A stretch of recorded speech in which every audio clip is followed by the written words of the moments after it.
Bismillahirrahmanirrahim.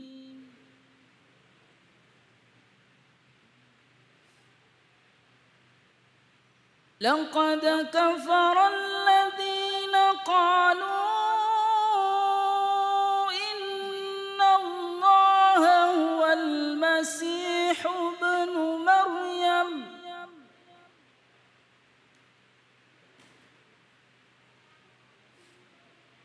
wa qala al-Masih ya bani Israil a'budu Allaha rabbi wa rabbakum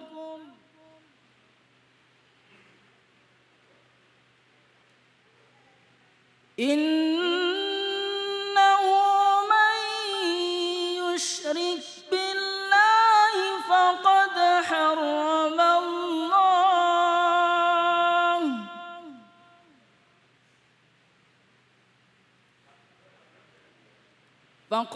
harrama Allahu alayhi al-jannata wa ma'wahu an-nar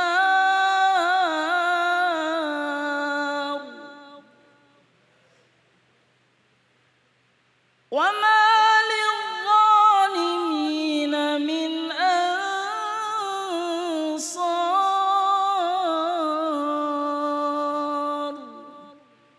Sadaqallahul azim.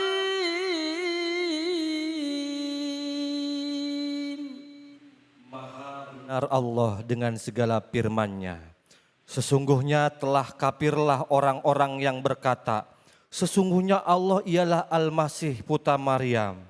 Padahal Al-Masih sendiri berkata, hai Bani Israel, sembahlah Allah Tuhanku dan Tuhanmu. Sesungguhnya orang-orang yang mempersekutukan sesuatu dengan Allah, maka pasti Allah mengharamkan kepadanya surga dan tempatnya ialah neraka. Tidaklah ada bagi orang-orang zalim itu seorang penolong. Quran Surat Al-Ma'idah ayat 72. Mari sama-sama kita dengarkan pemaparan tafsir Quran Surat Al-Ma'idah ayat 72 bersama guru kita Al-Mukarram Ustadz Hasan Kosasi. Tafadol Kiai. Shallu ala Nabi Muhammad. Makasih Mas Yoga. Assalamualaikum warahmatullahi wabarakatuh. Bismillahi walhamdulillah wassalatu wassalamu ala rasulillah Sayyidina wa habibina wa syafi'ina wa maulana Muhammad ibn Abdillah. La hawla wa la quwata illa billah, amma ba'du.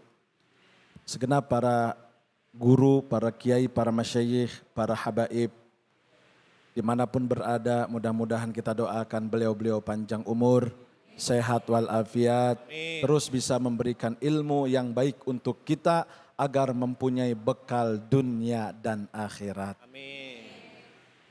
Para pemirsa yang dirahmati Allah, Bang Yoga, kita bisa ketemu lagi di Cahaya Hati Indonesia iNews TV.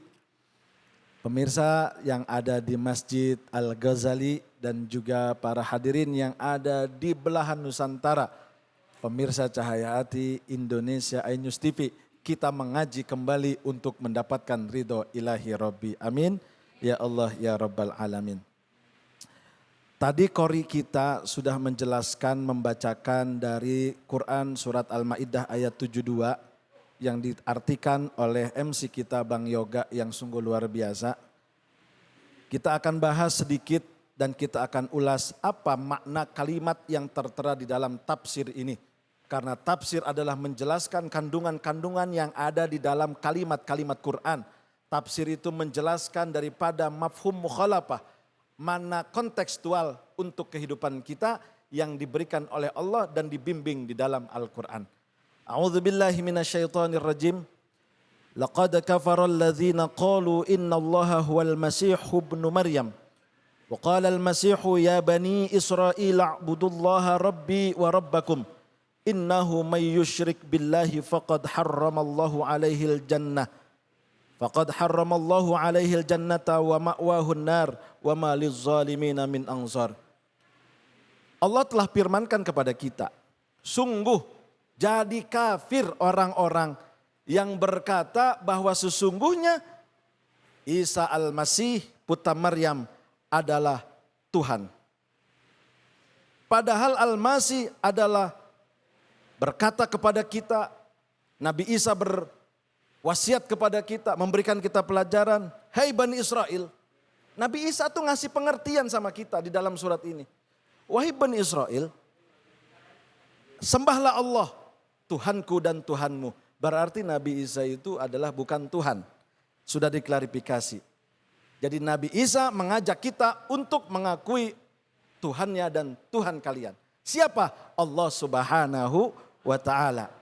Dan orang yang mengakui ketuhanan Nabi Isa, sungguh dia dalam keadaan musyrik dan dalam keadaan murtad, keluar dari agama Islam. Karena orang-orang yang mempersekutukan Allah, maka pasti Allah haramkan masuk ke dalam surga.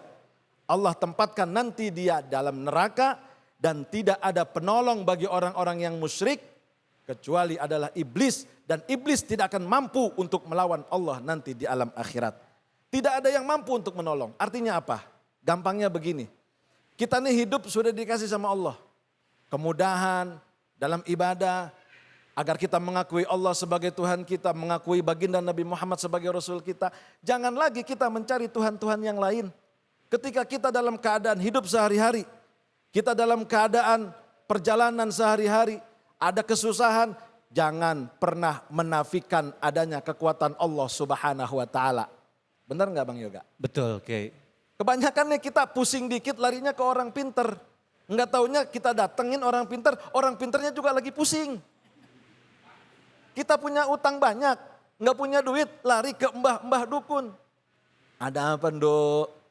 Ini mbah, saya banyak utang, terus nggak punya duit. Kata dukunnya, lo nggak lihat gubuk gua udah reot.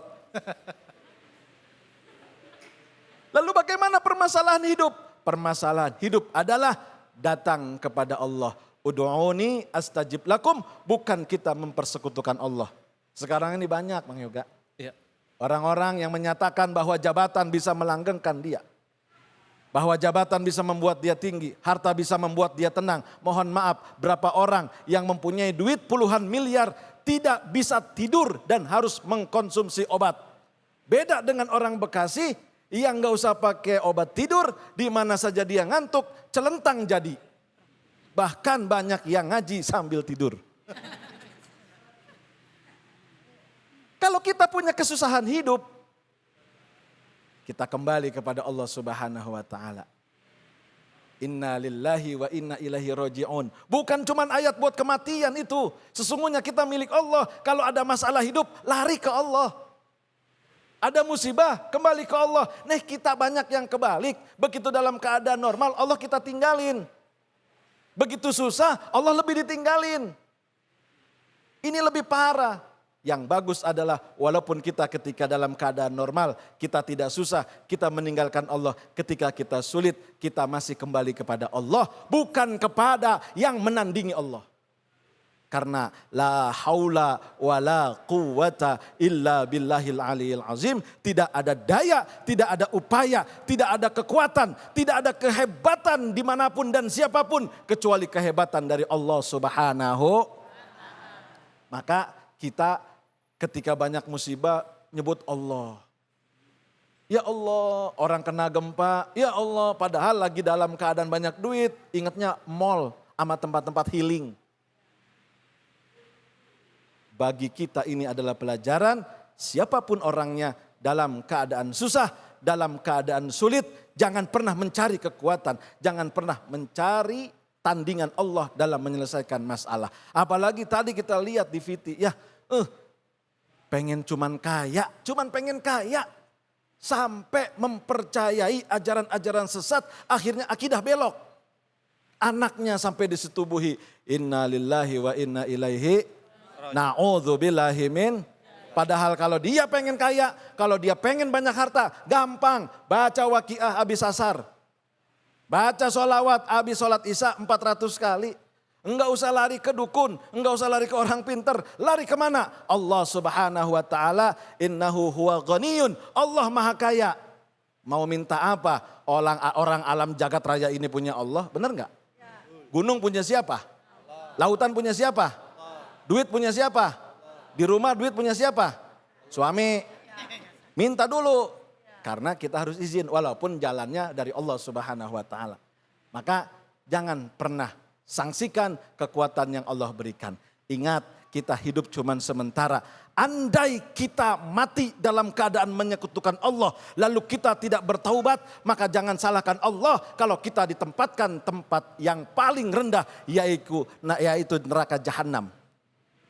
Pak Ustadz, masih bisa kita bertaubat? Masih kita minta maaf kepada Allah? Masih. Malam yughargir. Kalau kita masih punya nafas di tenggorokan lalu kita bertaubat, insya Allah Allah akan ampuni. Sekali lagi, apapun kesulitan hidup, apapun masalah hidup, apapun yang kita hadapi dengan kehidupan ini, maka kembali kepada Allah. Allah sangat senang. Allahus Samad, Allah tempat bergantung dari apapun kehidupan kita. Begitu Bang Yoga. Baik, terima kasih Ustadz Hasan Kosasi, guru kita semua yang sudah menyampaikan pemaparan ilmunya mengenai surat Al-Maidah ayat 72. Selanjutnya, saya pengen bertanya, di sini siapakah yang ingin bertanya? Wah, banyak juga. Luar biasa. Baik, saya pilih aja ya. Mohon maaf Bapak-bapak. Sekarang bagian ibu-ibu. Baik, ibu ini aja. Ibu, siapa namanya Ibu? Assalamualaikum warahmatullahi wabarakatuh. Waalaikumsalam warahmatullahi wabarakatuh. Nama saya Nur Ajija dari Majelis Ta'lim Miftahul Huda Darussoleh. Saya akan menanyakan kepada Pak Ustadz, seperti apa cara orang yang ingin bertaubat dari dosa syirik? Terima kasih Pak Ustadz. Wassalamualaikum warahmatullahi wabarakatuh.